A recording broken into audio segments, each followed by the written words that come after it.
like to welcome you to this episode of In the Land of the Free.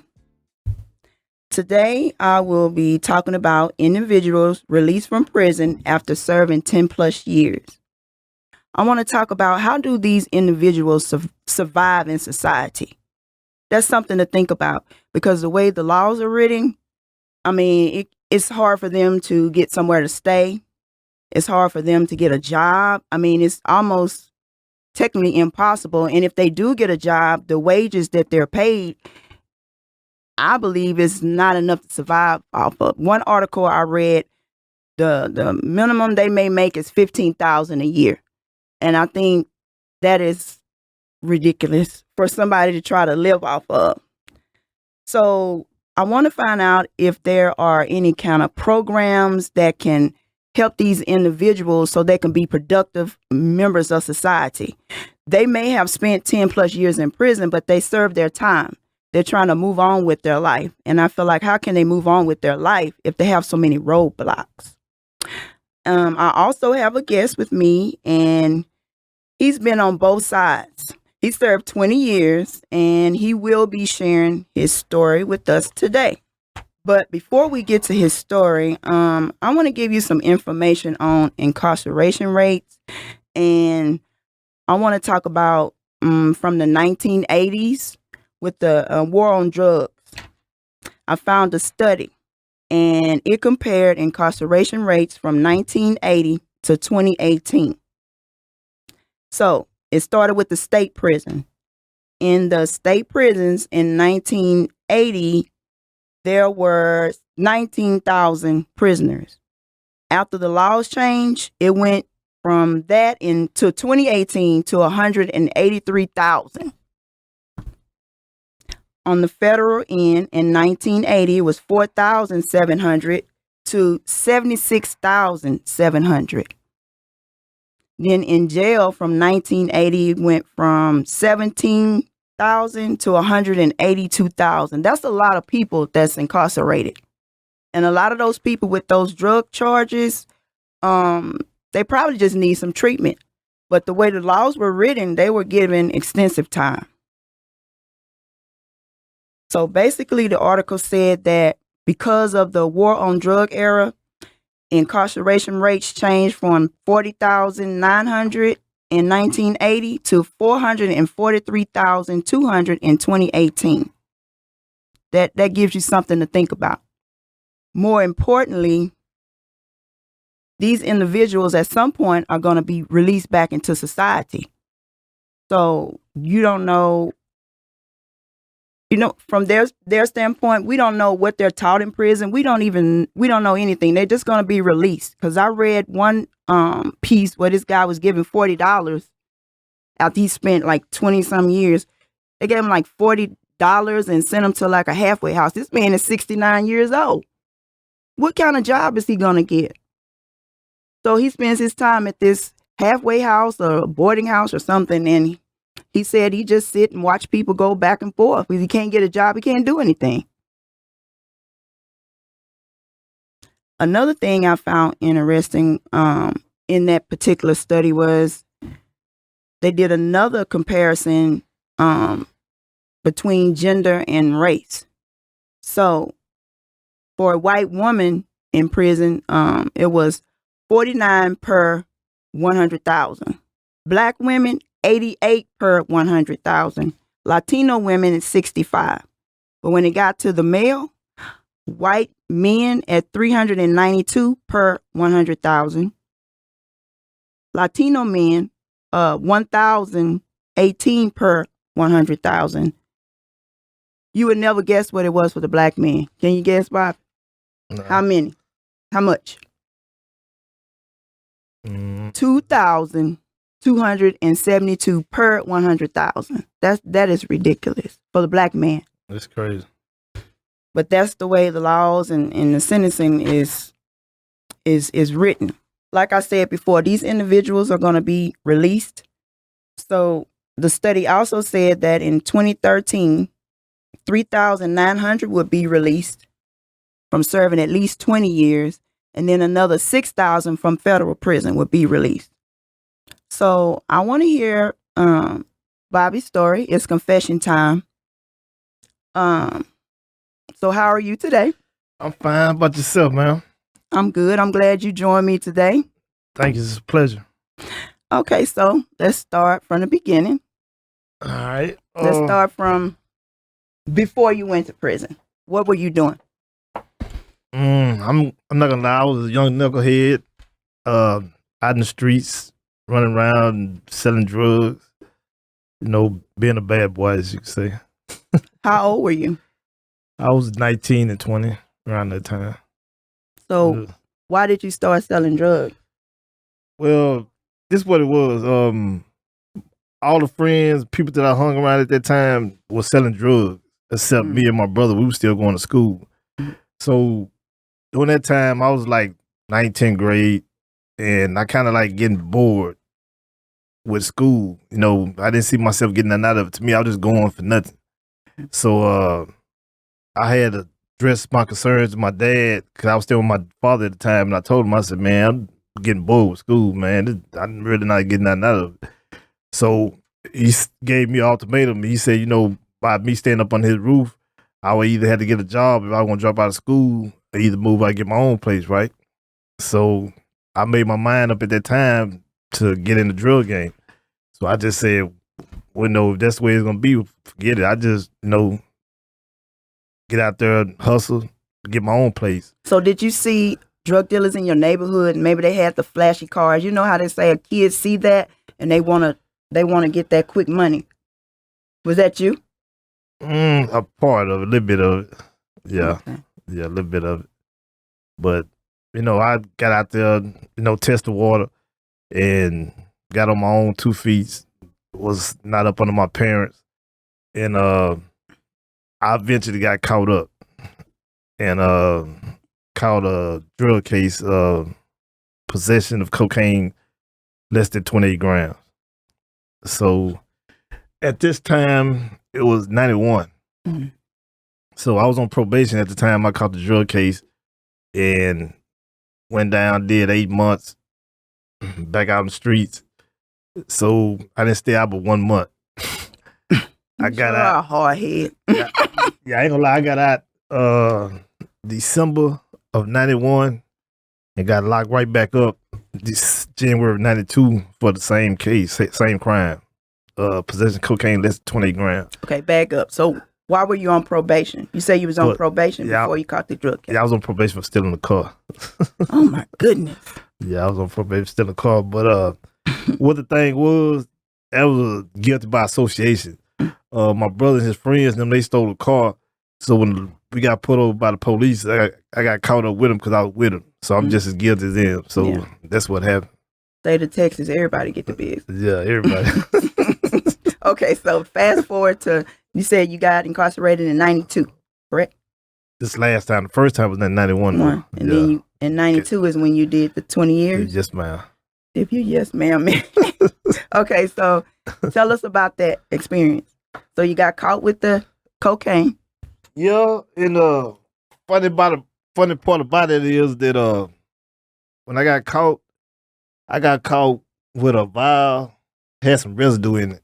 You know, it was so small they had to send it to the lab run tests, because I had it in my pocket when I got pulled over. I was driving, I got pulled over, so the police searched me. He found a vial in my pocket. So it's one of those Tylenol capsules, we got the pills, and you know when you twist the top off and pull the pills out.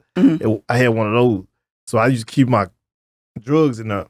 So at the time, it was empty. It wasn't nothing in it. So, you know, by me being out here in society, I'm not thinking like, what I'm gonna go to jail for? I can't get no drug case if ain't nothing in it. It's empty. So they eventually sent the thing to the lab and ran some tests, coming back positive, trace cocaine. So I ended up getting 20 years for it. Did you have an attorney? Yeah, I had a quarter point. I'm not gonna lie. Yeah, I had a quarter point.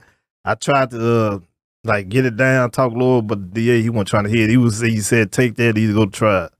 And I didn't want to take no chance with trial by me being an ex-offender. You know? Yeah, that's mainly what a lot of the courts want you to do, take that plea bargain. Yeah. But then you have to realize when he went to jail, that was during that war on drugs. Yeah. So any little thing, Like how much you say you had the Tylenol bottle with a spray for cocaine? Trace, paraphernalia. Trace. Yeah, paraphernalia. So they gave him 20 years for that. With, you know, and I'm pretty sure they included his priors as well. But that 20 years was more about that drug than anything. Yeah. And that's just my opinion. No, speaking on that, you know, my opinion, back then, the way the drug game was, it's like, no matter how much money you had, you know, if you got caught with a drug case back then, to me, a black person had two choices. Either you're going to get probation because you really ain't never been in trouble, or you're going to spend a lot of money and buy your way to probation. If not that, you's going to prison. That was, to me, back then, that was the only two options you had. And it's like that now. If you don't have money to pay for a good attorney, I'm sorry, you're going to get locked up. I know. I experienced that. Somebody else. Yeah. It was crazy. Okay, so now you made your way to prison. Yeah. And at this time, you what, 20? 20 years old. Yeah. So then what happens? Your first night, can you take us back there mentally? I just remember being a lot of lonely nights, being under the stress, because I been hearing my family out there not knowing, you know, how well they doing, their well-being. And, you know, at the time I had a son. He was 2 years old when I got locked up, so I was thinking about him a lot. And I don't know, it was just a bunch of stress on me at first when I got locked up. But you know, did the crime, I gotta do the time, you know? So I had to have my heart and mindset on that too, you know, taking this trip. So there wasn't no way around that, yeah. So eventually, I mean, you just get to the point where you just accept the fact that you really can't go anywhere or do anything. You're just there. Yeah, just gotta accept the fact. So did your family visit, or did you have, like, you know, were you able to communicate with people on the outside, or were you just in there? Yeah, I had contact with family and friends. It wasn't bad at all. But, you know, the beginning of the process, you know, incarceration, me being down, you know, it was, I guess you could say things ran kind of smooth. It was all right. But as I got like towards the middle of my sentence, the end, it started getting like a rocky road, Jimmy. People started falling off, you know, doing their own thing. And of course, that's was to be expected. You know, it ain't like I was caught by surprise. You know, I was kind of like expecting that, because I know at the end of the day, I put myself in there, and people out the society, you know, they got to live their life.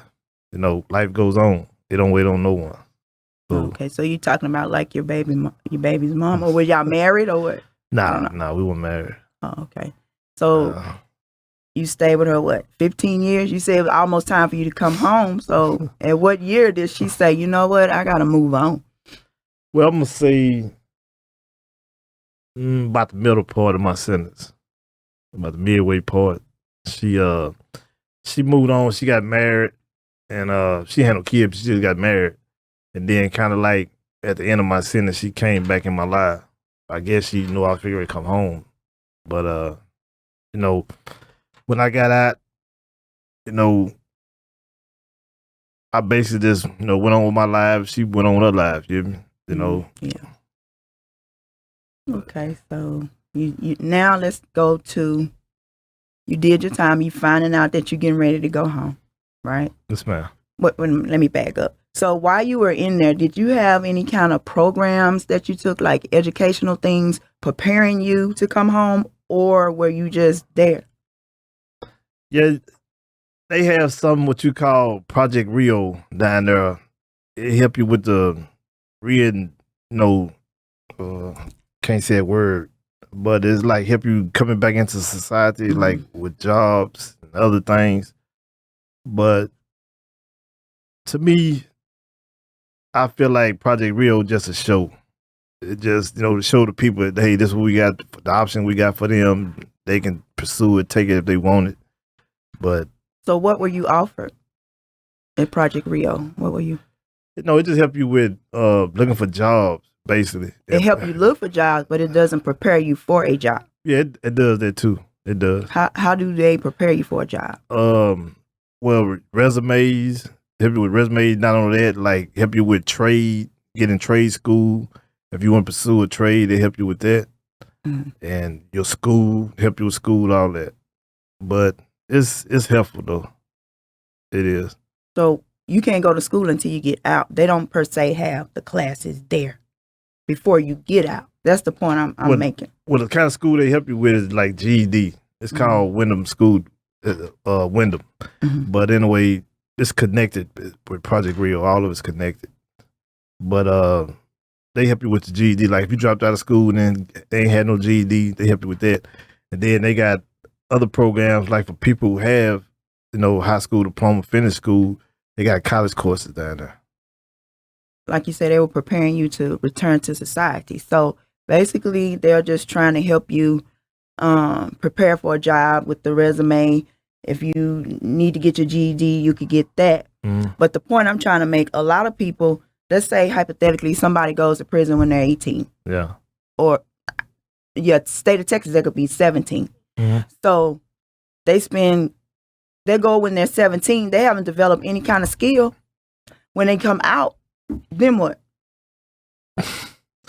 Well, I'm gonna say this here.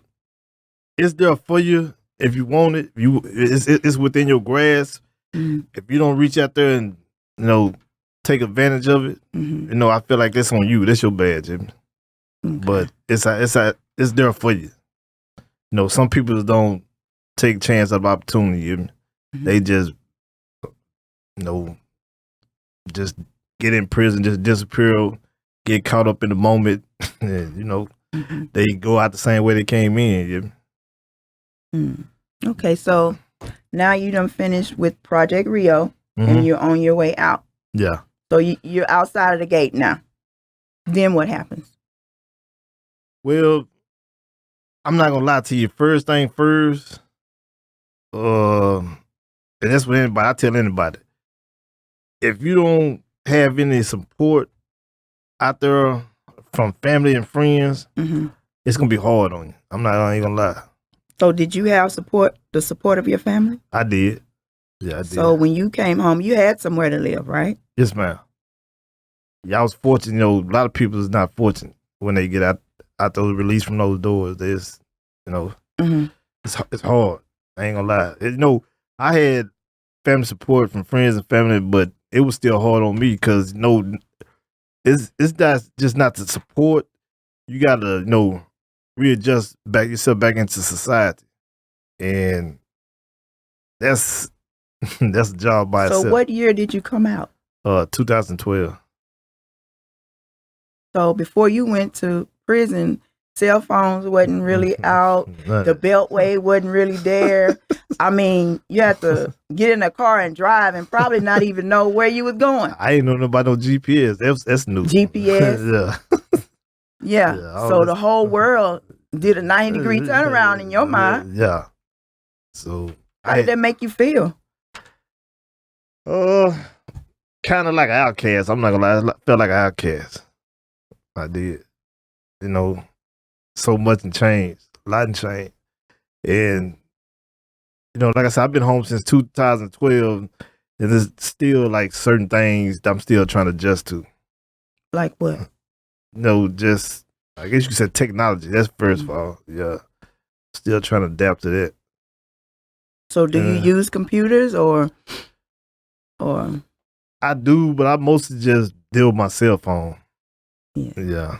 Mostly deal with my cell phone. Okay, so now you're out. You're living with your family. What was your first step, like as far as a job, or what did you do? Went to staffing agency. Try to seek help from them, see if they can help me with jobs, and some of them did. Located me in certain areas like warehouse. When I first got out, I did warehouse work, and as the years went on, I dipped into construction. So that's basically what I've been doing lately, construction work. Okay. So how many places, like, did you get turned away? I did. I got turned away many times. But how did that make you feel? Like you trying to get a job, you serve your time, you're trying to do right, but you would go certain places and then they'd be like, no, we can't hire you because you have a record. Or my thing is, the way the law's set up, you can't even get an apartment, house, It's hard. You could get it, but it's not easy like the average person. They give you many obstacles, hurdles you gotta overcome, and now not just housing. As you were saying, jobs too, right? But I always looked at it like this here in my mind. I did 20 years.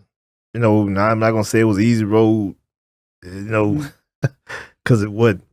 But at the end of the day, I'm like this here. Only the strong survive. You hear me? Yeah. So I feel like if I survive 20 years, I can survive out here, even though it's a little bit harder because basically down there they pretty much take care of you. They feed you, clothe you. You don't have to pay no bills down there. They pretty much take care of you down there. But out here in society, you got responsibilities you got to face, and be a man about it. Do the right thing and move forward. Keeping a positive head. You see, you had the right attitude. Yeah. But for an individual that's, like I said, like the older man that's 60 or 70, and probably his family, they probably have passed on. What is that person going to do? Well, I'm going to say this here, Nikki. You got individuals down there, old, young, in the middle, however you want to dress it. When TDCJID released those individuals, they don't have it in their heart and mind. They don't have it. It's not made up. Their heart and mind is not made up. When they really step out those doors, their mind's still on some negative stuff. They're not thinking about my family, what they gonna think if I commit another crime, with my, friends, what they gonna think. I guess you could say naive, selfish. They all about themselves. And when I stepped out those doors, my mind's made up. I told myself, I said, I gave these folks 20 years of my life, being away from my family and friends. I'm not going back down. My mind was made up when they let me out the doors. My mind was made up. I'm not going back. I know that's right. Yeah. 20 years? Yeah, I don't want to go back either. Yeah. You got people that, was in my situation that, did a lot of time more than me, and you had some less than me. Like, when they get out, they just go back to the life they know, no crime. That's the life they know. And my mind was made up. My thoughts on that is this. The way everything is set up, if an individual doesn't know anything but crime, as you say, Yeah, you release them, and then you haven't taught them any kind of skill. They don't know anything. They're going to revert back into what they used to do, just like you say. But at the end of the day, a lot of people are banking on those individuals to do that because they make a lot of money off those prison. But my thing is, where's a program or something while they're in there before they get ready to come home? I'm talking about like teach them something if they're willing. Like you said, some people not willing, but for the willing ones like yourself, I'm not gonna lie. My ex-husband did 12 and a half, but he was fortunate. His dad taught him how to be a carpenter. Yeah. So he had a skill. Yeah. So he can survive out here off that skill, but everybody's not that fortunate. Yeah, everybody's not that fortunate.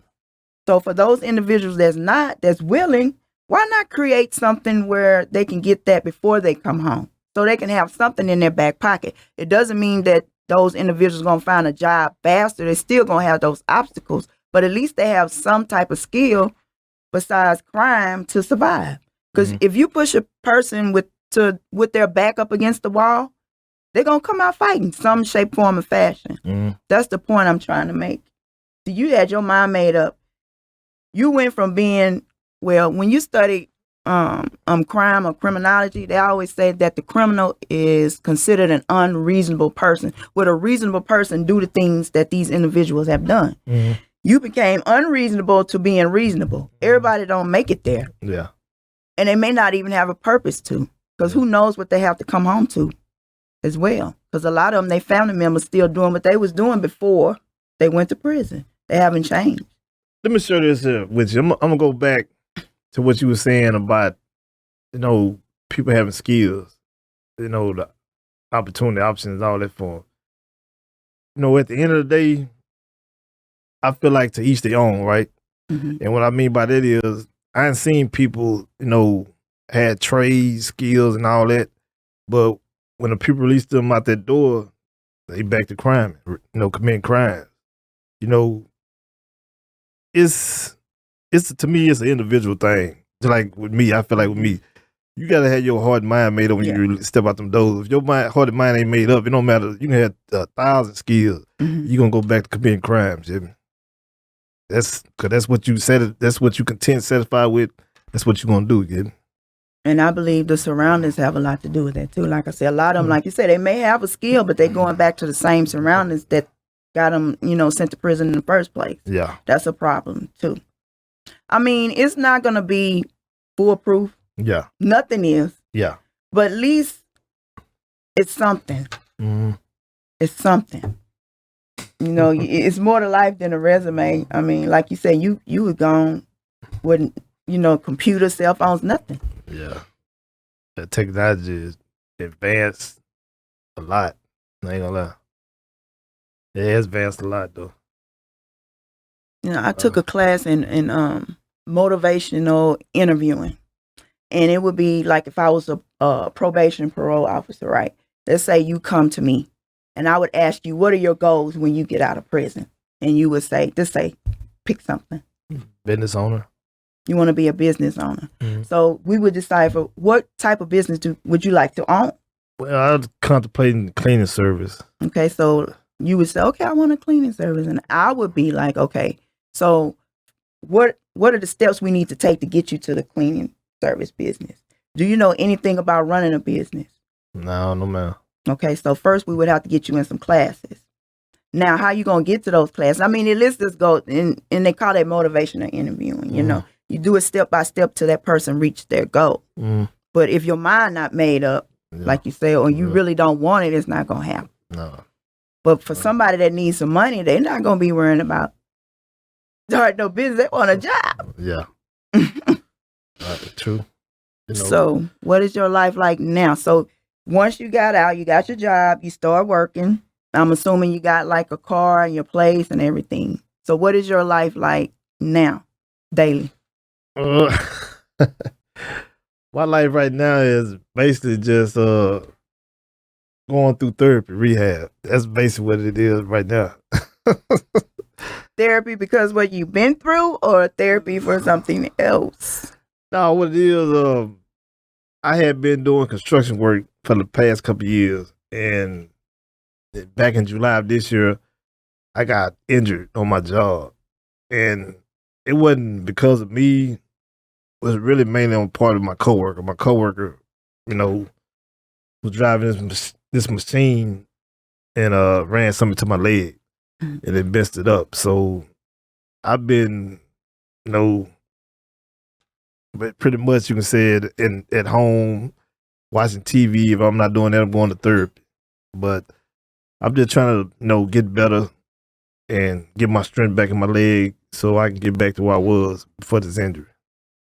I mean, not per se what you're doing right now, literally, but as far as now you back, do you feel like you are reacclimated into society? Do you feel like that now versus when you first came home? I do. You do? Yeah. You feel a little bit better now. You feel, Yeah, I do. So you don't feel like you need to go back to selling drugs. You're not working right now, so no. Nah, I'm all right. At the end of the day, I'm like you said, only strong survive. And I feel like if you want to sell drugs, you taking a chance on going back to jail or going to prison. And if that's where your heart and mind at, that's what you pursue. But to me, all that's negativity. I'm trying to stay away from all that. At the end of the day, I got to do what I got to do, to take care of myself.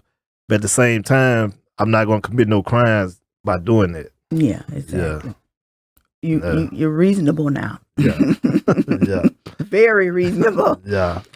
So if someone was to come to you and say, okay, what kind of program do you think we could create for somebody so they could get to where you are right now? What would be the core of it? What do you think would help? I'm gonna say, to me, first and foremost, I'm gonna say God. You know, I feel like a lot of individuals that's on the brink verge of coming home, they need to have that, God in their life first and foremost, and just try to keep a positive head mindset, because negativity ain't gonna lead you nowhere but right back in prison. Committing crime, and that ain't what life about. Life is not about that. Because every time you commit a crime, go to jail, go to prison, whatever, you're not the only one suffering, hurting. You got family and friends. You hurting them too. So, you gotta look at the big picture. Stop being naive, selfish, and think about somebody else sometimes other than yourself. So you believe a program, if it was created, God should be the base of the program. Yeah, I think so. My opinion. Okay. And what else would you add to it besides that? Once they get some morals. Because that's what you're going to get out of the Bible. You're going to get you some morals and direction. Yeah. So what else would you incorporate? I would say job skills. Home tone a person, job skills. Like say some person might know something, but they still can, need a little help to improve what they know. Get them at a better place. And some people need help with that. Did you run into a lot of people that didn't even have a GED or high school diploma while you were incarcerated, or? Yes, ma'am. Or was it like even? Maybe they had the high school diploma, Was it like half and half? No, you got a lot of them down there that hasn't finished school, dropped out. I ran across a lot of dudes down there don't know how to read, don't know how to add. When they receive mail in the mail every day or every other day, they have to ask another inmate, could you help me read this letter? Don't you know how to read? It's... Oh, that's sad. Yeah, it's sad, but unfortunately, it's reality. It's the truth. Wow. Yeah. I couldn't imagine. Yeah, you got a lot of people down there like that. Some people don't really know how to add, they family and friends send them money. How much is this here? How much did they send me? This and that. I said, it's sad, man. It's sad. I never thought about that. Wow. Yeah. But I do know they build prisons based on testing kids as early as the 3rd grade. Yeah. They pick the 3rd grade to determine whether you're going to keep moving forward or you're going to drop out. And then they decide, okay, we need another prison. That's just how crucial that is. So now with coronavirus, kids not in school and not learning anything, when they do go back to school, they're probably going to be so far behind. That scares me. But my kids are grown. I have grandkids, but still, that's something to think about. It is. And for a kid that was halfway want to drop out of school anyway, they probably won't even return to school when things go back to what we considered normal. I don't know when that's going to be, but they probably won't even go back because they've been out for so long. And that's not a good thing. No, it's not. No, it's not a good thing. You can never get enough education. Everybody needs education. You can never get enough of that. And I do understand that college is not for everybody. But you have to have some kind of trade, some way to survive. Yeah. Something besides a GED and a high school diploma. And a pretty or a handsome face. It's only going to get you so far. So far. Yeah. Yeah.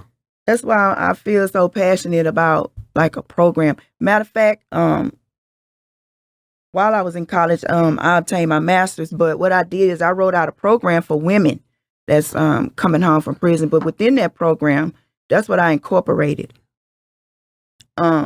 Where they would pick up a skill, a trade or something, help them with the housing, help them to be reacclimated in society, all the way down to your clothes. Because by the time 20 years pass, people don't even dress the way you were dressing before then. I mean, you have to really know how to act, how to fit in to a degree.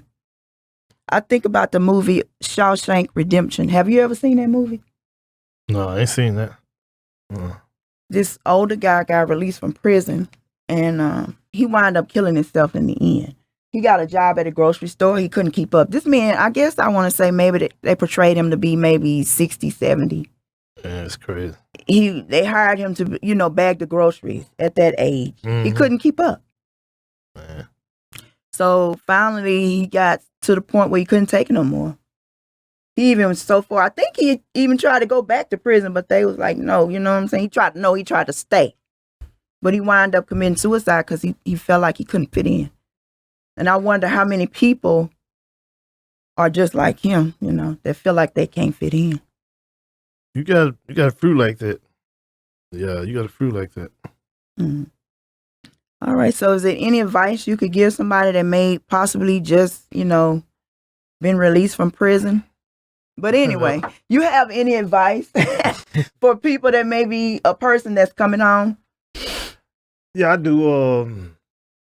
I would like to say to, the ones coming home, keep a positive head on your shoulder, and, stay strong and always put God first in your life. Don't backtrack, go back to your old life that what, got you in prison, got you incarcerated. It's no fruit in that. Mm-hmm. Try to, take up more school if you can while you're in society. Go to an organization and try to, find you a job that's gonna help support you and your family. There's places out there. You just gotta find them, take advantage. Look for them, search for them. They out there though. Just always keep God first. Number one thing, keeping God first. Yeah, got to. All right. Well, with that being said, this is the end of this episode. I would like to thank you for listening. I don't know if you're hearing me on a podcast. You may be looking at me on YouTube. Will you please subscribe and like? And I'll see you next week.